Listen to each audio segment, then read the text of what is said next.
Densely populated informal settlements in Kenya are a constant reminder of the hard economic times which have not spared even the elderly. Seeking for employment in Kenya is a frustrating affair as millions do commute daily to and from urban centers as they seek for their daily sustenance and employment. After completion of high school education or college education, most youths expect to be employed in the formal sector or get well-paying white-collar jobs. But unfortunately, in reality, such opportunities are elusive. Join me, Yahya Mahinda, as I link with a group of Muslim youths from Nyeri County who have ventured into innovative ways of making a living through blue-collar economy.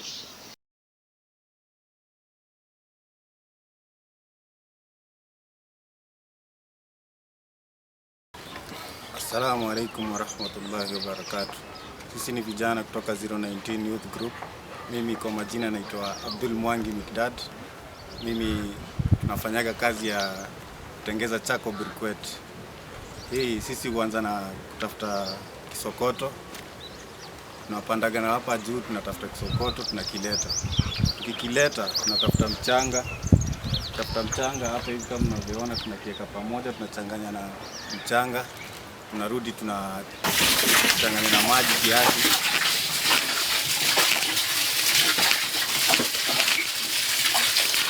Tunachanganya pale vile tukiweka kwa mashini na inatutolea makaa pande ile nyingine.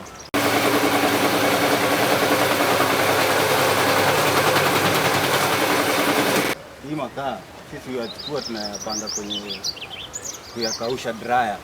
Tunaweka kwa dryer tunayakausha. Tukishakausha yana take 2 to 3 days.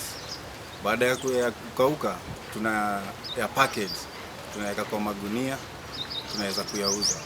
However, as all other enterprises, this initiative has got challenges. Alhamdulillah, mimi kazi yangu ni ya kutengeneza makaa. Haya makaa yanaitwa briquette. Briquette ni jina ya French. Ambapo kwamba mfano kama hapa Nyeri unakuta weather ni challenge sana. Kwa sababu gani? Unakuta weather kunapoonyesha sisi kazi yetu inategemea jua. Tunataka makaa tuyatengeneze yawe ni yenye kukauka. Hiyo ni challenge moja. Unakuta kukinyesha kunaweza nyesha wiki nzima. Unakuta hauna makaa ama umetengeneza lakini hajakauka. Hapo unakuta hauwezi uza kitu ambacho kwamba hauna. Pili, space ni ndogo sana mahali mimi nafanya kwa sababu mimi ni mtu wa jua kali. So ningepata kiwanja kubwa na pengine nipate msaidizi mmoja, basi ile kazi ningeweza kuifanya vizuri kwa kuwa ningekuwa natengeneza makaa mengi kwa wakati mmoja na naweza kuyarudisha ndani ili iweze kukaukia ndani ama asinyeshewe nje. To counter these challenges, the government, through the County Director for Youth in Nyeri County, has been conducting classes in trying to entice the youth into starting blue-collar enterprises. White-collar jobs in themselves have a limit. Blue-collar jobs have no limit. It all depends with the innovation of our youth and the opportunities that we are able to see in a given setup. And that my sincere advice to our youth, especially in the wake of the unemployment challenge that we are facing, we should not just think of the white-collar jobs. Actually, blue-collar jobs is the way to go. And why do I say this? I say this because once somebody starts small, there is the entire limit that one can move to. There is the entire innovation that one can think about. There is even the aspect of even employing other people besides one employing himself or herself.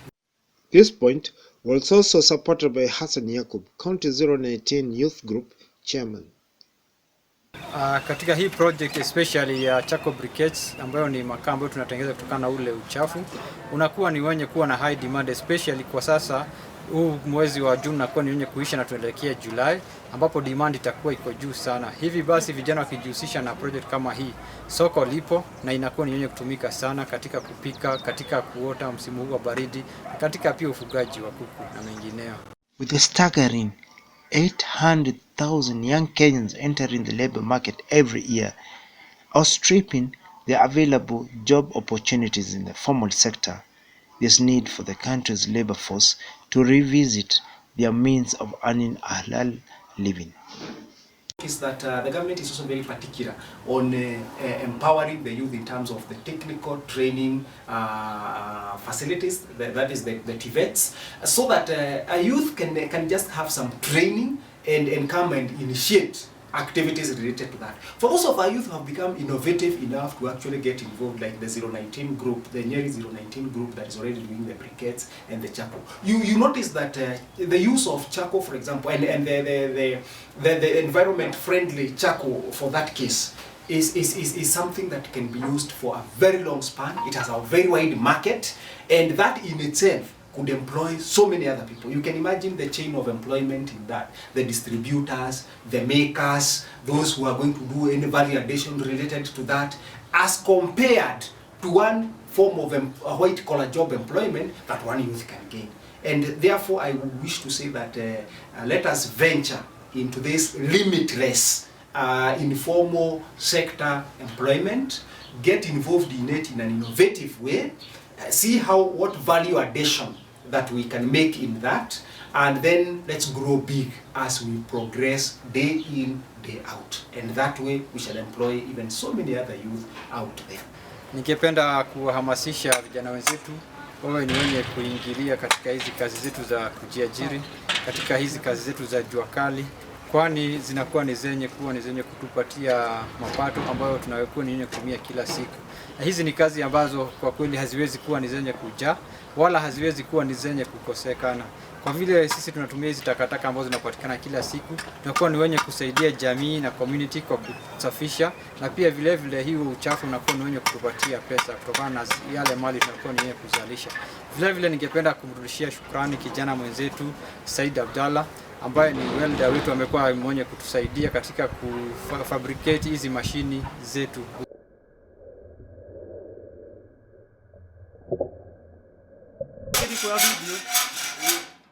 Kazi yangu ni welding na engineering, na pia nafanya kazi ya kutengeneza madirisha, milango na kuchoma magari, na pia nasaidia ndugu zangu wa Kiislamu kutengeneza mashini za makaa, na pia kuna wengine nawafundisha hata hizo kazi zenyewe.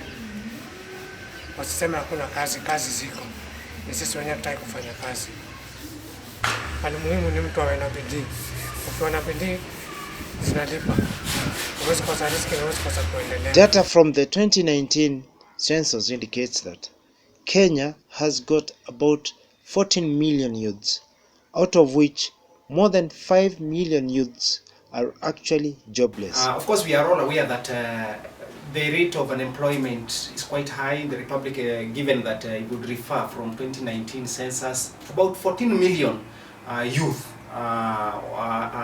were there, and about 5 million of the 14 million are unemployed, and therefore, rather are employed, and therefore getting formal employment is a bit restricted.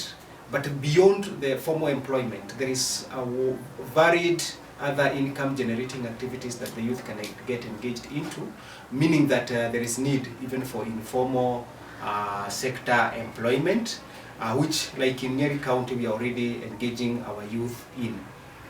In the same breath, I also wish to acknowledge the government effort in terms of reaching out to empower the youth. For example, when we take our Nyeri County, we have the Nyeri Central Youth Empowerment Center. The youth also get engaged in Ajira digital trainings. Besides that, we also have other youth empowerment centers like the Udaya one, which is also operational with Ajira digital training, and also in Kieni, not mentioning also Mukurweini and Madeira, they are also centers. However, it's also important to mention other programs that the government is also engaged in. And at the county, we have the government funds. We have the Youth Enterprise Development Fund. Currently, we have about 469.8 million, which has actually been disbursed to youth, to about 22,100 youth beneficiaries and groups in terms of loaning through the intermediaries, the financial intermediaries, and also direct loaning. Ningependa kuita mwito katika serikali ili kuondoa ile riba ambayo ya loans ambazo tunaweza kuwa ni wenye kuzichukua. Hii riba kwa hakika iko juu sana. ila pia ningependa kuipongeza Youth Fund kwa vile hawana riba, wako tu hiyo 5% ambayo ni administration cost, na vile hii pesa hiyo ni kuwafikia vijana wenzetu katika mitaa mbalimbali. Tuko tayari kuwafundisha na kuelimisha vile watakuwa ni wenye kuanza biashara zao kama hizi, utengenezaji wa makaa, vikingi na mambo mengine. In Uwezo we have disbursed about 118 million to over 1,000 youth beneficiaries, both in terms of groups and other individual youth. And in this regard, I would also wish to say that as we speak also, we have about 3.6 million, which actually is already a revolving fund from Uwezo that is out for our youth to actually apply and benefit from. Other programs include the KEOP, the Kenya Youth Employment Opportunities Program. And nationally, this is a program that is actually benefiting our youth in terms of trainings for activities they undertake in 1 year. Once they are taken, and in the central region, for example, we could say that we mainly having the program in Nyandarua, in Kiambu, but even for our youth in Nyeri, once they can make applications, they can be absorbed, as long as they're able to make arrangements for accommodation within those counties. We are encouraging our youth to make use of these opportunities so that they are able to get the empowerment part of it. Also closer home to this place called Majengo, I would say that the government is also undertaking activities to empower the youth in terms of enhancing income generating activities.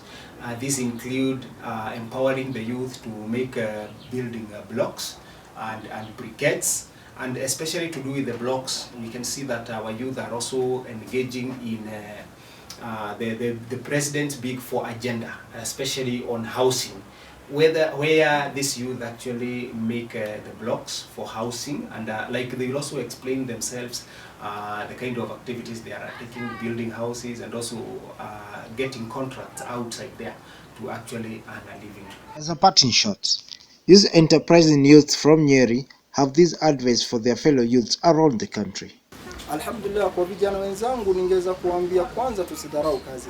Kama kwanza kazi yenyewe ni halali. Ikiwa si halali, kwa sababu kuna kazi ambazo kwamba si za halali, kuuza bangi, kuuza pombe, kufanya kazi vilabu na vitu vingine ambavyo kwamba sisi hatujaruhusiwa katika dini yetu. Lakini kazi yoyote ambayo kwamba unafanya kwa mkono wako, kwanza Mwenyezi Mungu anaika baraka, na pili ikiwa ni ya halali basi inakuwa ni tamu zaidi.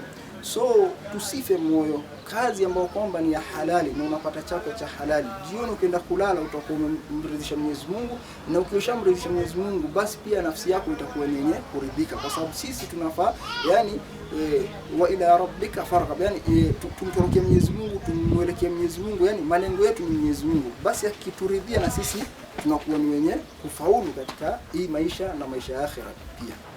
Going by the adage that says, 1,000-kilometer journey starts with one single step.